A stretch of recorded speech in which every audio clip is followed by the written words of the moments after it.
Welcome back to the Line Podcast. For newcomers to this program, it is a place where we bring together the world's leading experts on all things health and wellness to help you optimize your mind, body, and movement. Today's beautiful guest was Dr. Joel Kahn. Dr. Kahn is a cardiologist, a author. He wrote The Plant-Based Solution. He wrote Young at Heart by Design, all sorts of different books, actually. He's been featured on Dr. Phil, on The Today Show, on Joe Rogan's podcast, and The Doctors, he's been all over the place. And we recorded this conversation here in my sauna, Santa Monica. It's very fun. We get into heart health, obviously. We get into veganism, which I am interested in, but I'm not presently a proponent of. I'm not a detractor from it either. It's just not my present eating lifestyle. But really interesting conversation. We get into much more than just nutrition. We get into a lot of like mind-body stuff in relation to heart health, and really fun conversation. So I hope you guys love it, and thank you so much for leaving reviews on this podcast. If you do, we will potentially read it. So I'm going to read one right now. This is from Jilly Q. This podcast is the bomb, she says. I'm not just a she. All humans will benefit for listening to this podcast. It is full of easy-to-implement techniques to greatly improve your life.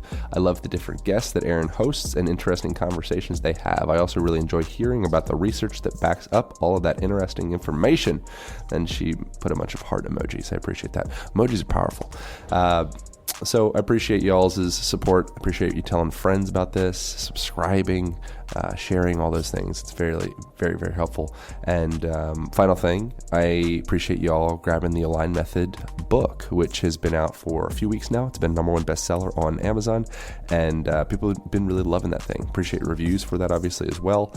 And if you enjoy the Align Method book, send me your favorite page or technique or anything like that on Instagram at Align Podcast. Tag me, and I will repost that thing. All right, I think we are good. Thank you so much for tuning in. Here we go, back to the program with Dr. Joel Kahn.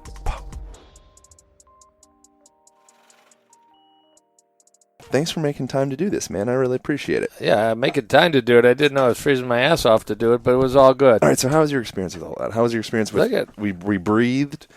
Then is that how you say breathe in the past tense? We breathed. We breathed. We breathe. Grammar is not my strong suit. It's like sheep. Yeah, that's all right. Yeah.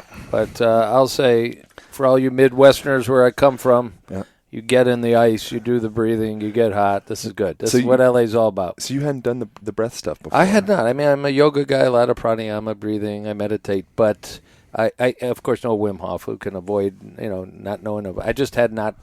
There's only so many things you can master, particularly when I got a 60-hour-a-week career that keeps me going. So it's not to denigrate anybody that doesn't have a 60-hour-a-week main career. We're all working hard.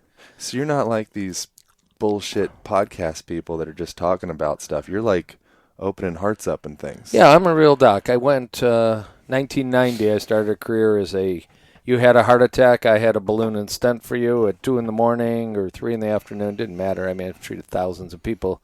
So real hardcore university and community hospital cardiologist. But about 8 years ago, I went rogue and said, this has been awesome. I mean, it was awesome. There's countless people walking the earth that I have benefited, and very few that I'd say I haven't.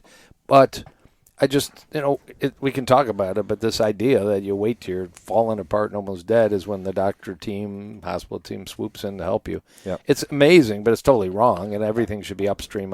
So I only do what I think I'm the only guy called upstream cardiology. I mean, I want to catch you 10 years.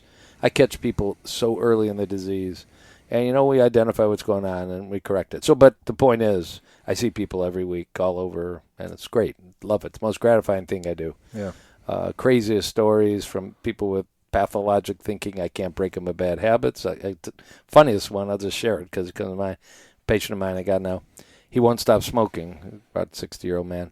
Why won't you stop smoking? He goes, well, where was I on the day that the Twin Towers went down? I said, I don't know. I'm just meeting you. He goes, well, I was in the Twin Towers, and I went out for a break to smoke at 8:40. 5 minutes later, the first plane hit. If I wasn't a smoker, I would have died. I was on the 96th floor. You meet people like that, and, and you got to deal with that, and you got to deal with food insecurities, and you got to deal with, childhood trauma. You can't believe how much of my cardiology practice I talk about childhood trauma, because why they killing themselves. So anyways, it's It's a phenomenal, fun thing to do, but it just doesn't leave me enough time to jump an ice bath enough, apparently. Yeah. So there was a few reasons I was really excited to have you on. One, you just seem like a really great human being. Like upon getting to Thank you, sir. study your stuff, I really enjoy it. Thank you. But most of the people that I have on here are in large parts from the ancestral health perspective, Right. and we talk about bone broth and butter and all that. But then I have all these great friends that we mentioned before, Nimai Delgado and Andrew Seeley, and these people in like the yoga world and bodybuilding world. Right. They're like these jacked, superhuman, stretchy, amazing people, and they kind of, they're not drinking bone broth. Yeah. So I wonder. Well, I have never hesitated. I mentioned it briefly off camera. I've been on some weird podcasts for a guy. My bio in 2 seconds is I stopped eating animal products at age 18, 42 years ago. So I didn't use the word vegan. I still don't use it much, but my last burger, chicken, fish, and everything else was 42 years ago. But I'm a doctor. I care about the environment. I'm a kind person. The bottom line is we're all on the same team largely because the enemy isn't the way you eat or the way your buddies eat or the way that Nima eats. The enemy is the large processed crap that we can't seem to really break the system. We may turn cow meat to be protein meat and make it in a factory and improve the world, and I think we will. But we haven't really broken the juggernaut of people eating garbage processed junk, and we're on the same team there. So whether I've been on carnivore podcasts I'm probably the only vegan cardiologist ever to speak at Paleo FX. I haven't been to Ancestral Health, but yeah, these are people. These are great people, and we should recognize the similarities. And I try and stay true. There is some science about nutrition, cardiovascular disease that I try and stay true to because we have so little good nutrition science, but. I don't flush it, but God knows, as I say, junk eaters need to pay attention to this whole spectrum and pick somebody that's upgraded from where they're at, and that's a good first step. Yeah, so what are some of the main points that meat eater folks point out for you? Like, you're not going to get B12, or you're not going to get creatine, or you're not going to get, there's like a list of different things that are you find more ubiquitously in meat. Yeah, without a doubt, number one, we don't know the perfect diet. I think you have to give credit to the human body, and you can go from people that apparently are eating meat only in the carnivore diet movement, of which I've had connections to and podcasts with and lecturing with Sean Baker, MD, out of Albuquerque and all, and yet these human bodies seem to be thriving. I mean, it's remarkable. Not as much science that you can really point to, much biomarker or anything else, but people say they're feeling good too. Meat-heavy diets, and obviously you can thrive pretty well for some amount of time eating nothing but processed junk, which is the saddest deal. So there is no perfect diet, but I don't necessarily agree that we all couldn't thrive on one diet. I mean, I don't know what that diet is. Could we all thrive? If we had nothing but plant-based whole food, properly balanced, could we all thrive? There are authentic food allergies, but given that aside. Vegans, absolutely, and I lecture on this all the time, need to be aware that there are potential pitfalls in a couple nutrients, and they come out of relatively modest but scientific studies. You're always way up on vitamin C and magnesium and fiber and polyphenols and carotenoids if you're eating plants. But you're gonna want to consider if you're getting enough vitamin D. Mushrooms are a decent source, and some of the fortified plant milks are decent. But anytime I say that, I measure extensive vitamin levels in my patients. I mean, vitamin D is widespread deficient in America in general, so it could be the standard person on the street is vitamin D deficient as often as the vegan. But vegans need to be very, obviously, attuned to B12. The solutions are simple, but they need to be attuned. Yeah. I think we have a few years.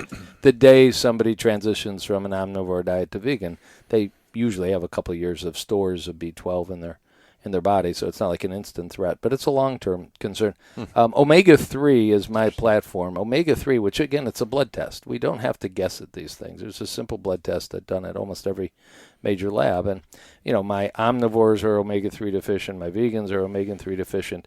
If I have somebody eating salmon 6 days a week, they usually are high in mercury in their blood, which is another thing I check. It's like an evil balance in 2019. Yeah, you got a great omega-3 level. Even worse with bigger oceanic fish like tuna.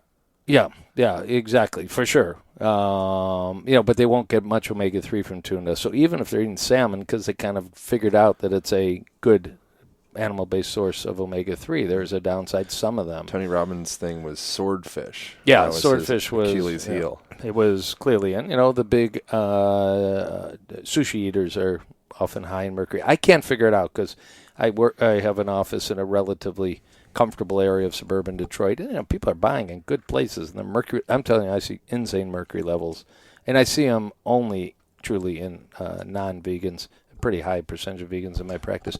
Those are the big three: B12D and omega-3. Iodine is a consideration in vegans. It's also a consideration in others, unless you're doing Morton salt or some seaweed or some kelp.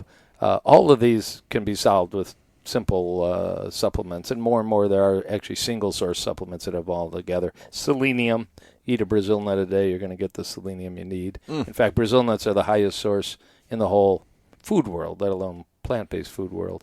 But how many people are eating a Brazil nut a day? Not too many are focused on that.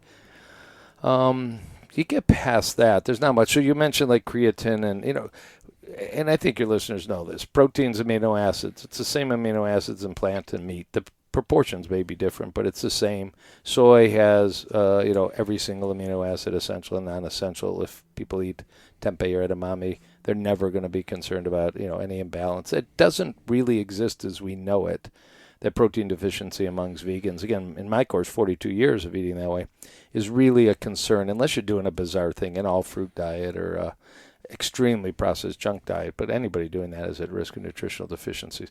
Bottom line is, it's a topic that needs to be brought up. I think it should be brought up with all groups that are being spoken to, plant-based or non-plant-based, that either supplement or get blood tests for at least some of the bigger ones. The one that just came up, I don't want to dominate the conversation because you ask good questions. Epidemiologist published an article about 5 weeks ago in the British Medical Journal. The future of English kids is stupidity because these darn plant-based meals are going to leave them choline deficient. Choline is richly sourced in egg yolk. Choline is involved in brain membrane function and development. It was more of a theoretical that if we keep converting from meat, and it's really an egg thing, but there are, of course, now substitute eggs that are getting a little bit more popular in the markets and in the restaurants. But if we keep this conversion to plant-based foods, we may be choline deficient.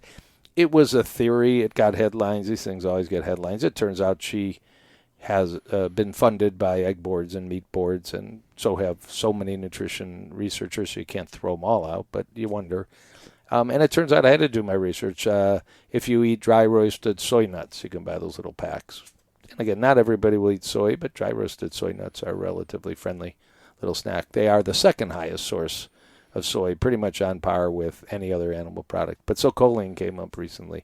But again, in clinical practice, you never define a choline deficient vegan. I mean, partly it's hard. You can't check everything. So I take a multi-mineral, multivitamin supplement made for vegans.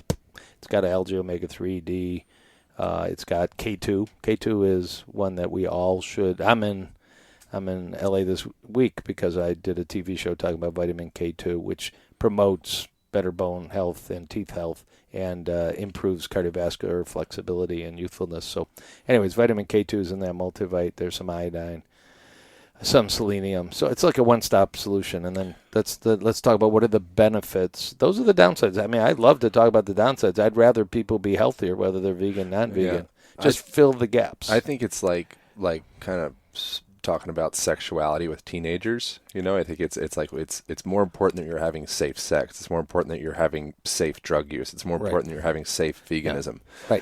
Right. Let's have a conversation. It's a fair conversation. And really, to be fair, though, the nutritional deficiencies in the general public. I mean, let's talk about safe nutrition as a broad concept. Of course. I don't know, and there have been many studies, would the health of America go up if everybody just took a modest supplement of some of the same things I just mentioned? I mean, selenium's an incredible antioxidant. What would the stocking stuffer vegan Christmas fill in all of the potential nutritional gaps?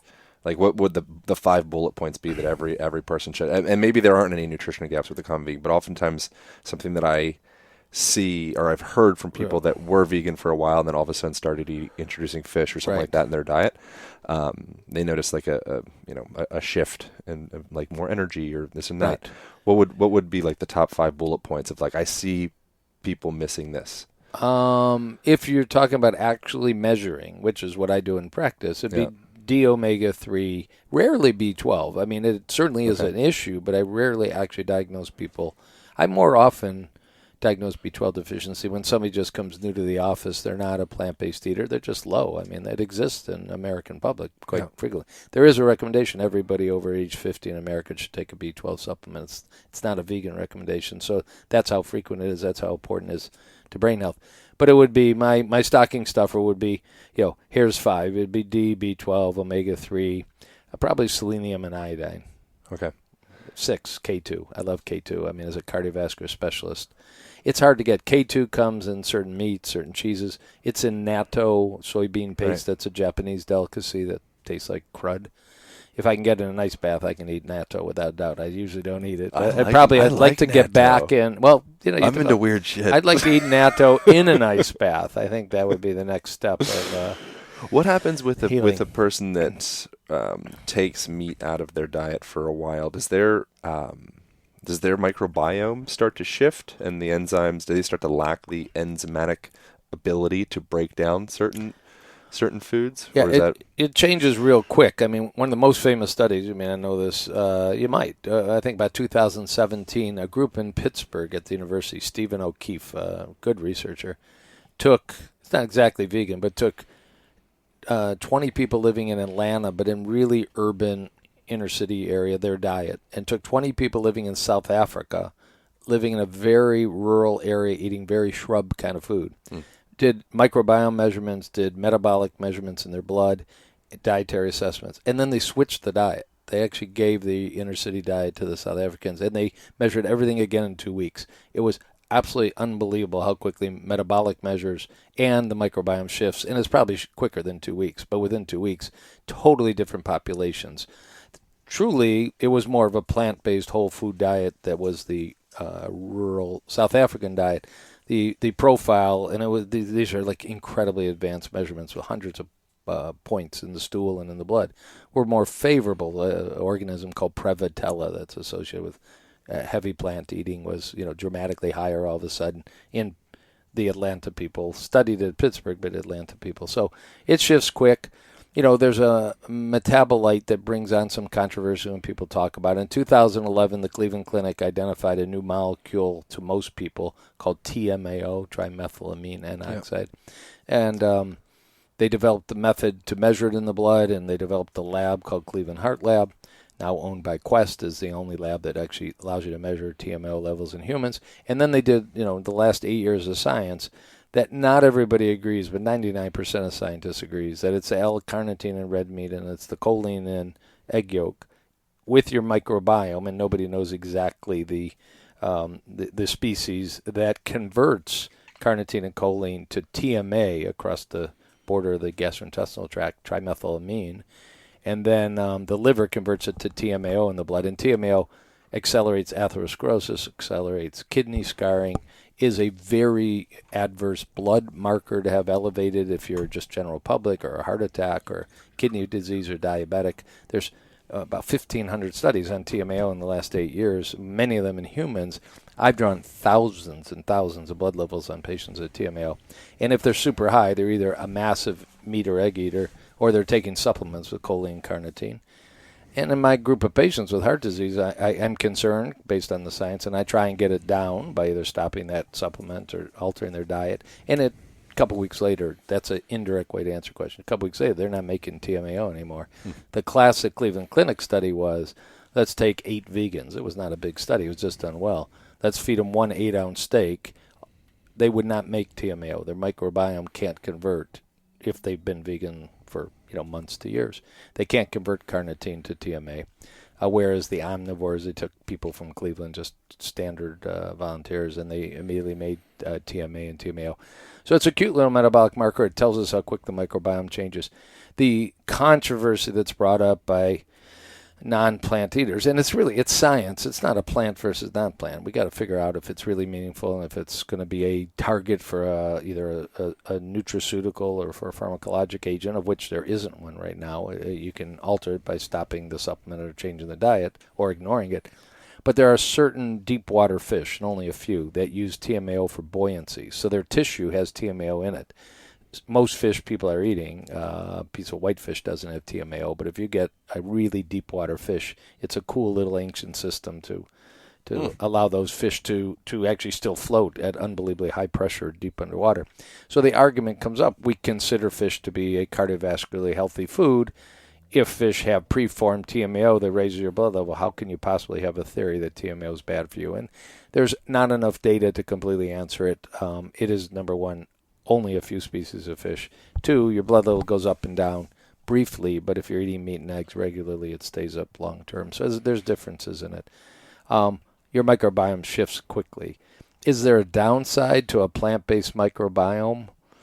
I mean, you got all that good fiber, and you can eat paleo and keto and have lots of fiber in your diet with the leafy greens and berries. Not so much is there a downside, but does the biome change so that it's almost could potentially be a challenging readjustment to go back into eating it'll change. A ribeye or something? Yeah, it'll go back. Now, to answer your original point, or at least discuss it, I clearly I honor people are people. I mean, people feel good on a plant-based diet, and I have so many in my practice have had, really not being spiritual, but have had revolutionary advancements in their health. They come to me. I lost 40 pounds in the last 7 weeks because I watched one video, read one book, made these changes.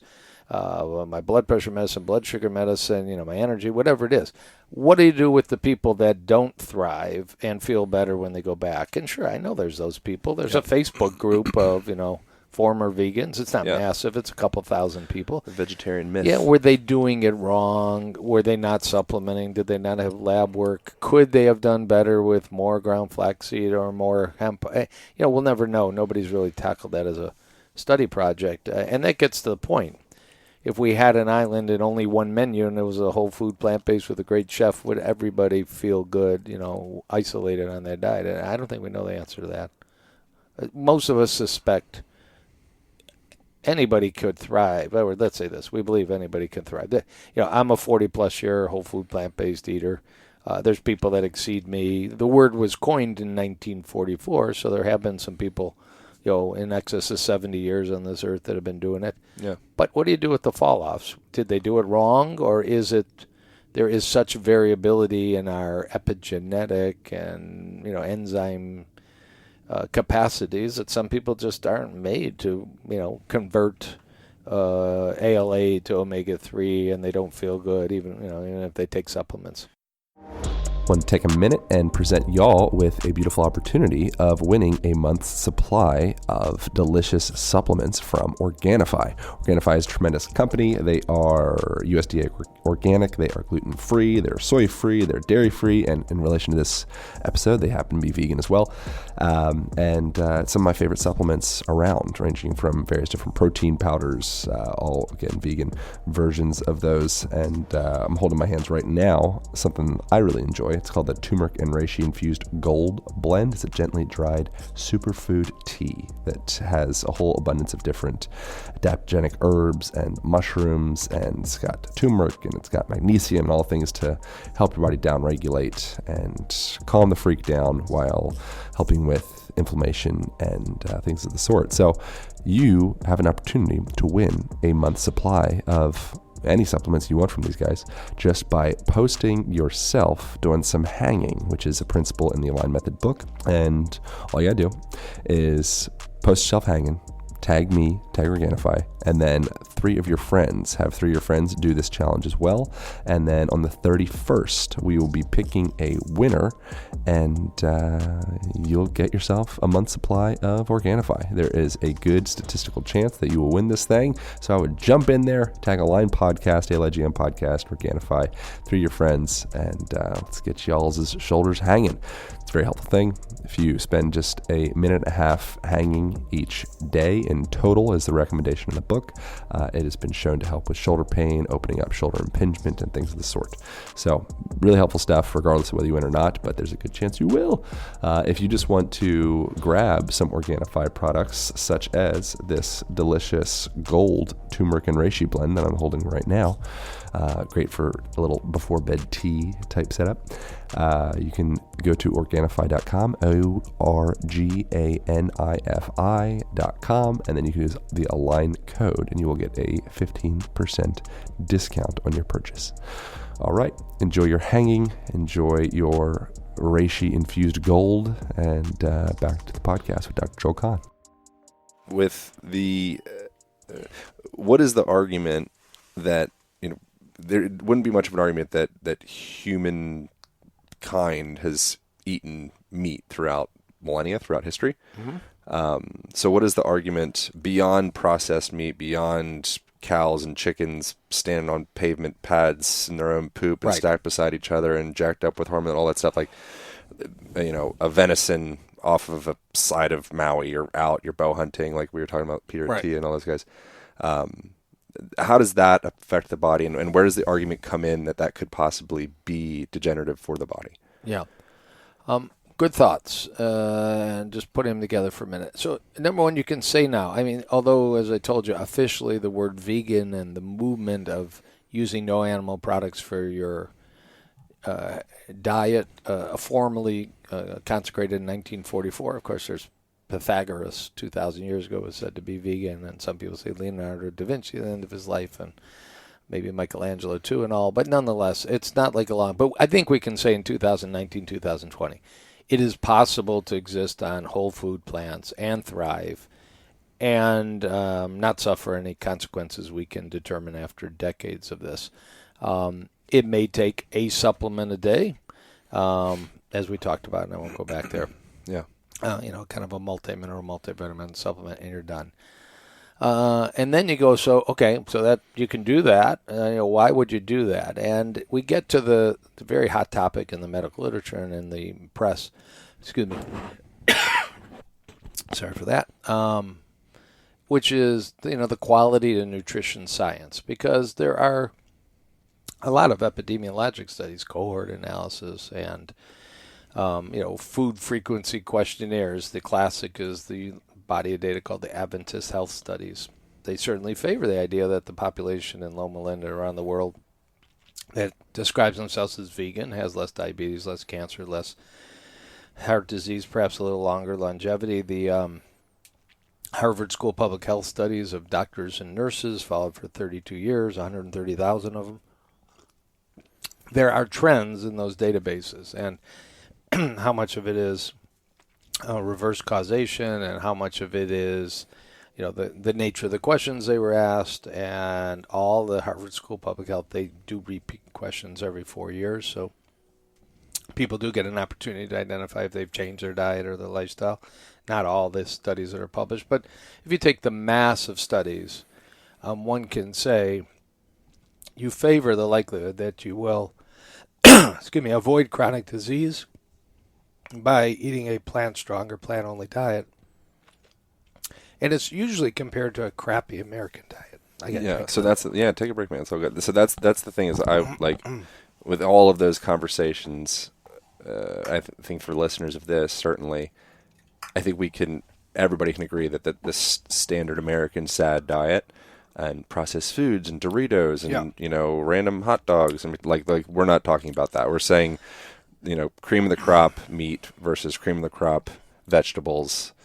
More of what ancestors could, which now with soil depletion and now with where we're getting the animals from, it's kind of hard to have the conversation, but top notch for both sides. Not talking processed McDonald's meat. I'm trying, not everything has to be done in a scientific study, but it's a pretty good base if you're treating patients. Is there a study that I'm thinking of that's a really, really good ancestral diet versus a really, really good whole food plant-based diet that looks at a disease condition or risk for disease? I'm not sure there is one, actually. Yeah. The issue with the epidemiological studies that I would see would be, I think if a person does set the intention to have a vegetarian diet or a vegan diet, there's so much other intention in their life around that to get them to that point. Yeah. That's where it's like if you're a standard meat-eating person, there's a good chance you haven't given any shits about your diet. Whereas if you go into the lengths of like, I'm going to be a vegetarian, there's so many other steps behind that.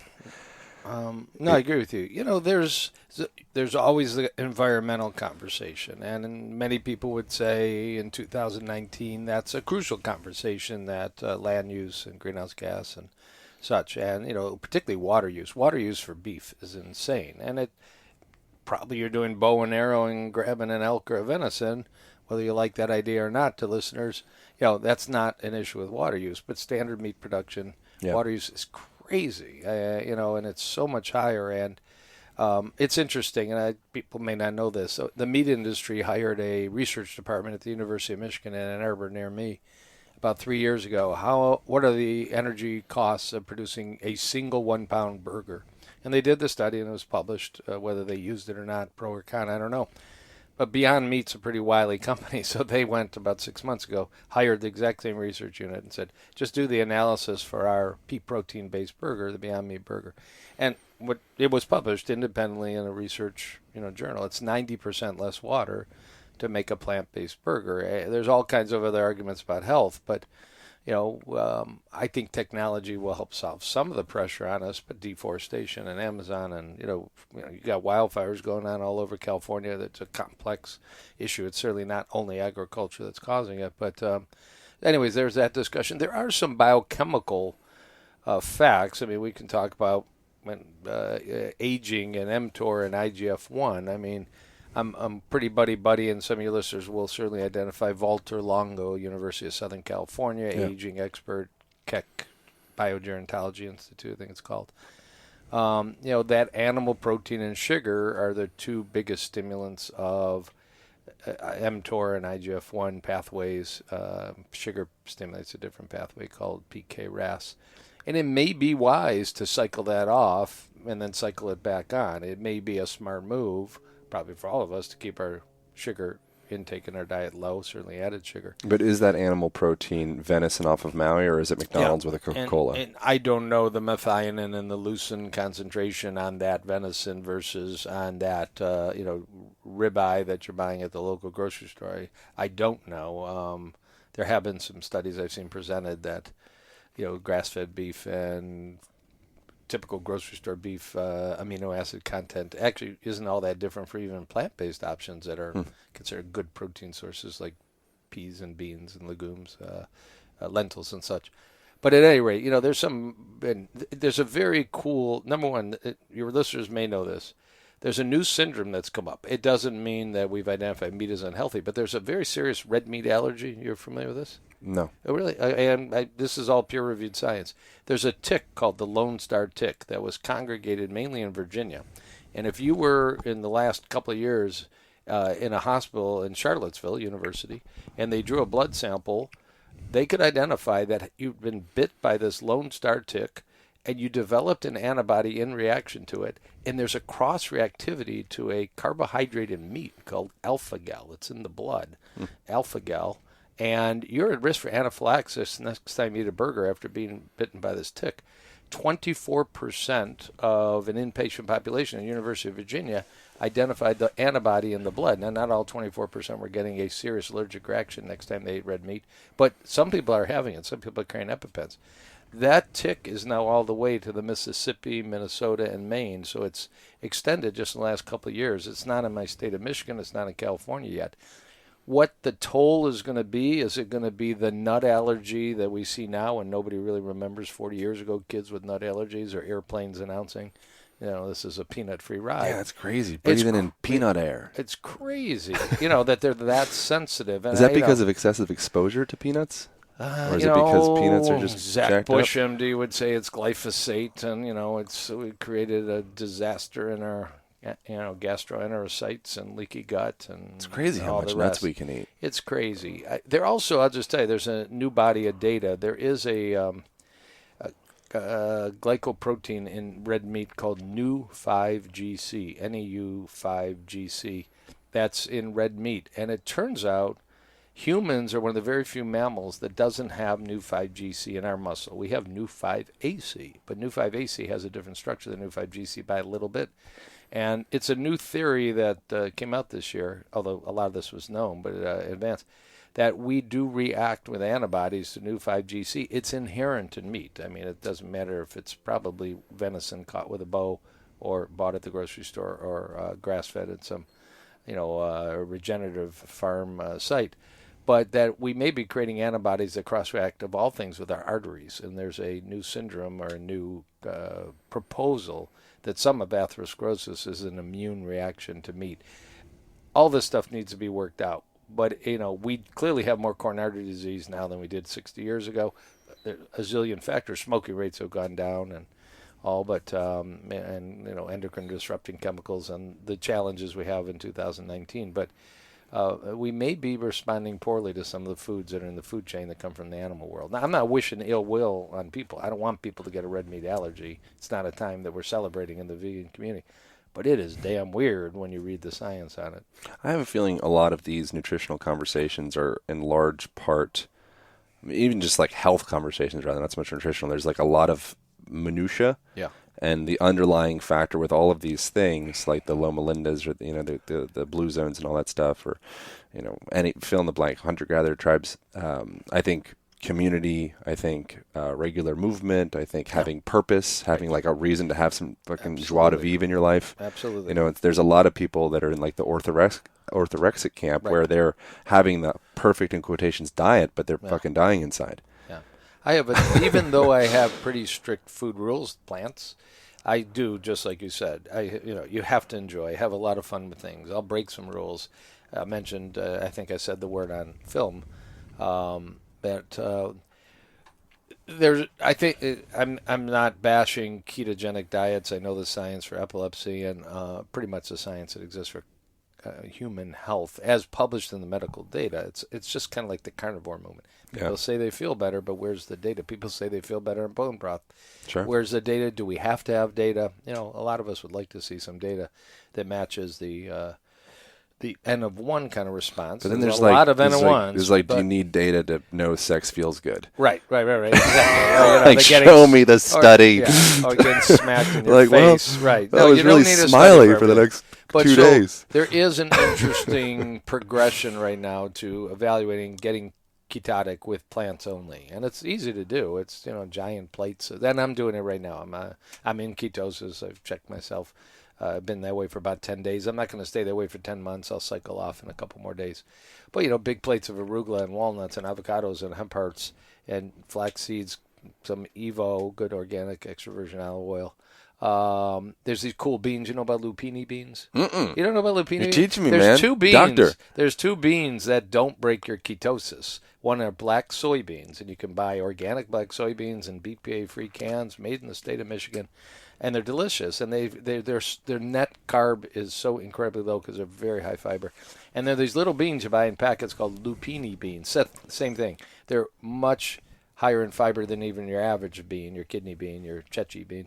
And the net carb intake is so low, you can throw some on salads and get, delicious flavor, and they're available now. So anyways, it works real well to do plant-based keto from a satiety and enjoyment state. There's zero medical science on what it does to your lipid panel, what it does to your, cardiometabolic diabetic profile.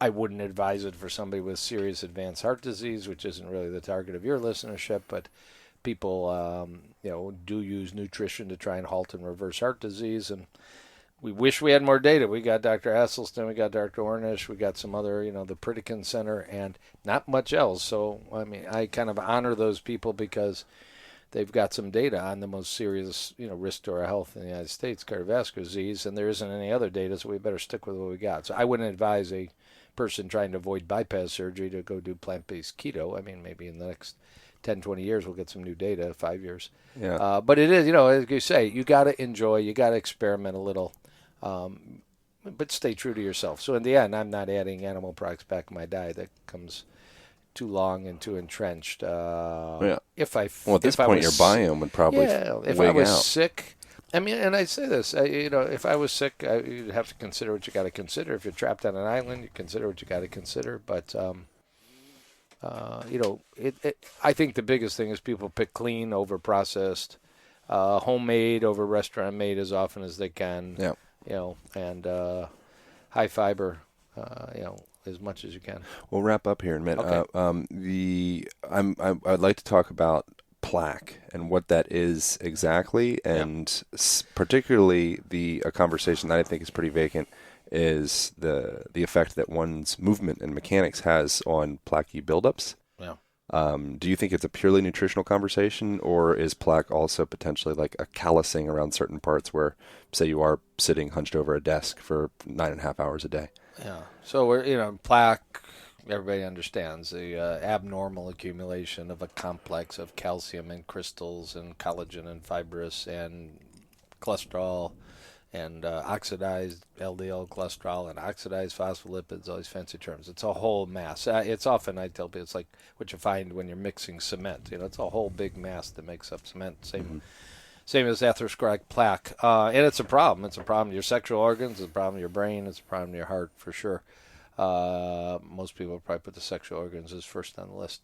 I don't know.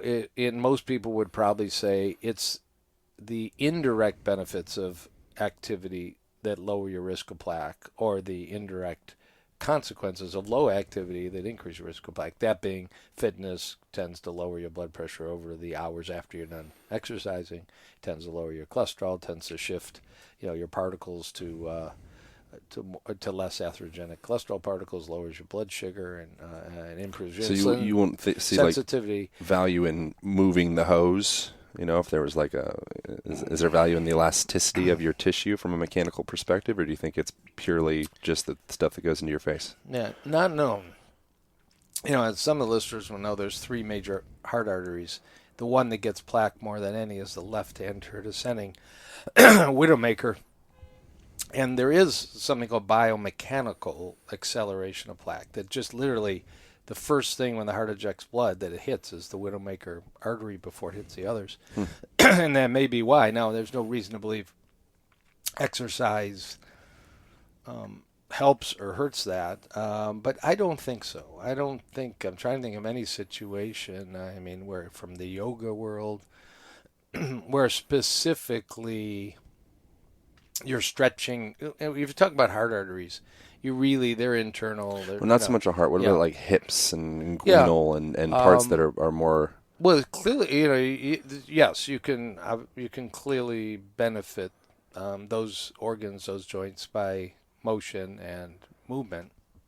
There is a little data that your aorta in your belly can benefit from specific, crunches or yoga poses, because that's a big blood vessel that will respond to your fitness and your specific movements. Yeah.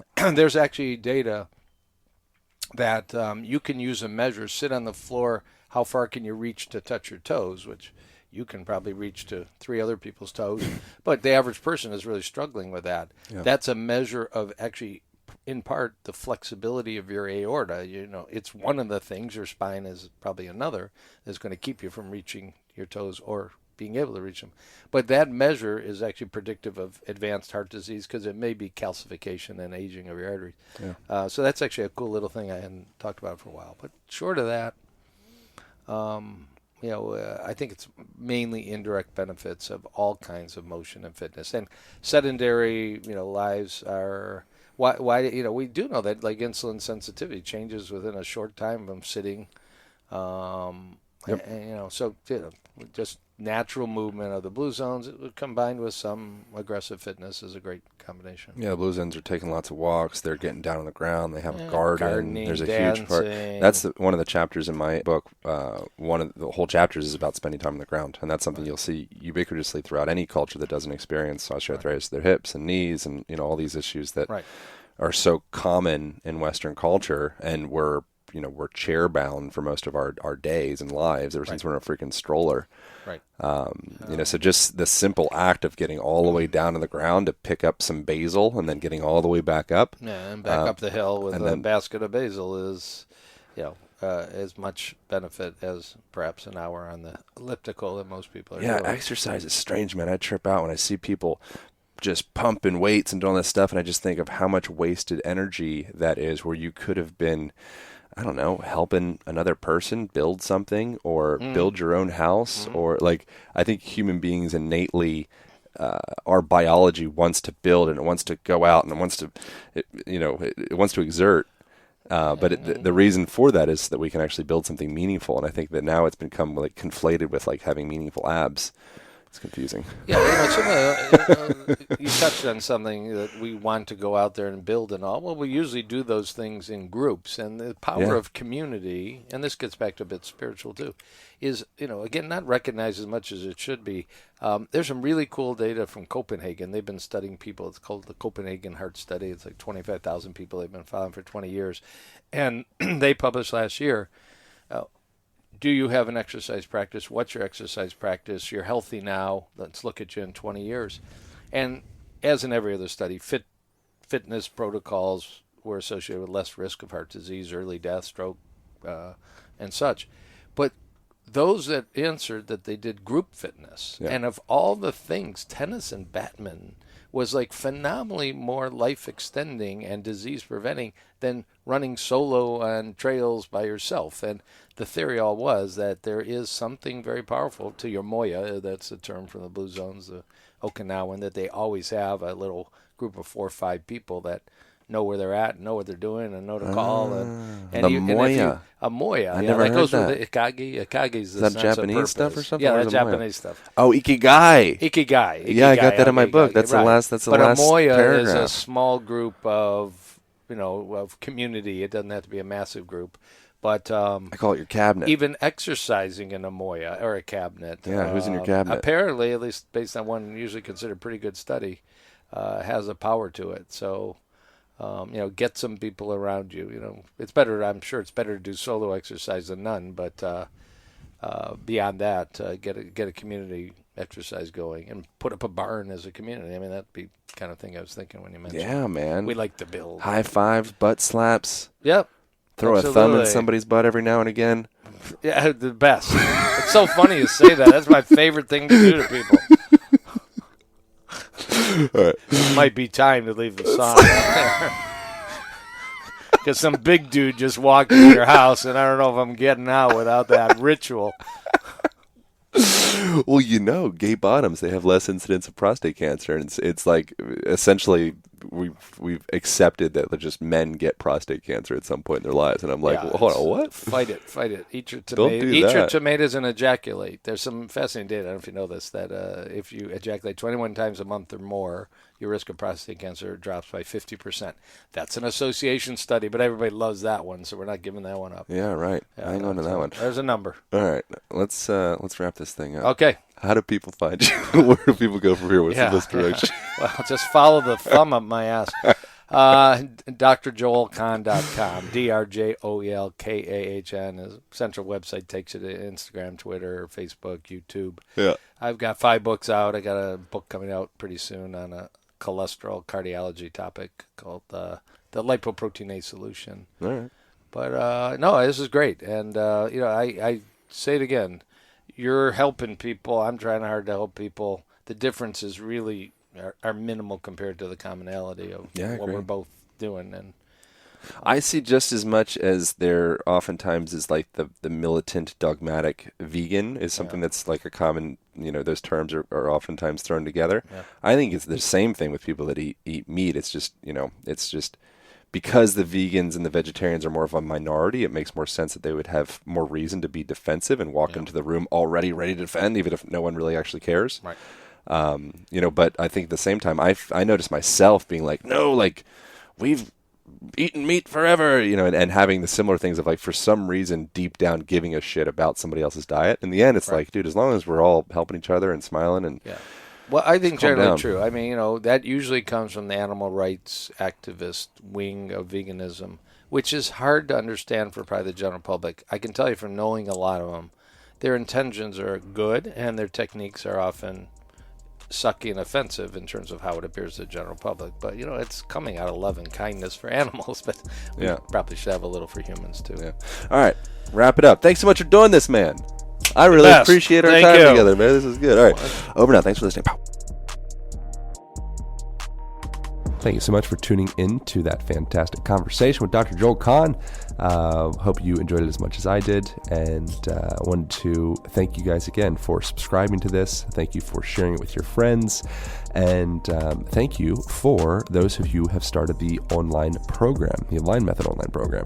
If you have issues with rolled forward shoulders, rolled forward spine, forward head posture, general sensation of stiffness or tension in your body, even brain fog, feeling just fogginess in your energy levels, this program is for you. It breaks down the fundamentals of lifestyle, self-care, and movement to integrate into your daily life so that every moment becomes an opportunity to cultivate your mind, body, and movement.